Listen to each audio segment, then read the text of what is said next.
Hello friends, நான் உங்கள் postman captain Miller படத்தில் தனுஷ் டபுள் கேரக்டரில் நடிக்கிறாரு. இந்த படத்தில் தனுஷோட சேர்ந்து கர்நாடகாவோட சூப்பர் ஸ்டார் இருக்கார்ல சிவராஜ்குமார், அவரும் சேர்ந்து நடிக்கிறாரு. இந்த படத்துக்கு ஜிவி பிரகாஷ் மியூசிக் கம்போஸ் பண்ணுறாரு.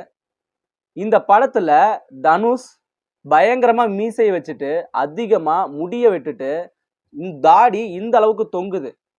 இந்த மாதிரியான சூப்பர் கேரக்டர்ல தான் நடிக்கிறாரு. இந்த படம் அசுரத்தனமா இருக்கும் அப்படிங்கிறதுல எந்தவித டவுட்டுமே கிடையாது. அசுரன் படம் நீங்க எல்லாருமே பார்த்திருப்பீங்க. அந்த படத்தோட சென்டிமெண்ட்லாம் உங்களுக்கு இப்ப கூட மறக்கவே முடியாது. தியேட்டர்ல போய் பார்க்கறாங்க தனுஷ் ரசிகர்கள். தனுஷ் ரசிகர்கள் எல்லாருமே அசுரன் படத்துல தனுஷ் படுற கஷ்டத்தை பார்த்து, ஒரு அப்பனா படுற கஷ்டத்தை பார்த்து எல்லாருமே கண்ணுல தண்ணி விட்டு அழுவுறாங்க தியேட்டர்லயே. ஆனா இந்த படம் அசுரன் படத்துக்கு மேல 2 மடங்கு சென்டிமெண்ட் காட்சி இருக்கும். இந்த படத்தோட கேப்டன் மில்லர் படத்தை போய் பார்க்குற தனுஷ் ரசிகர்கள் எல்லாருமே கண்டிப்பா தியேட்டர்ல கண்ணுல தண்ணி விட்டு அழுவீங்க. என்னோட ஓப்பன் சேலஞ்ச் இது.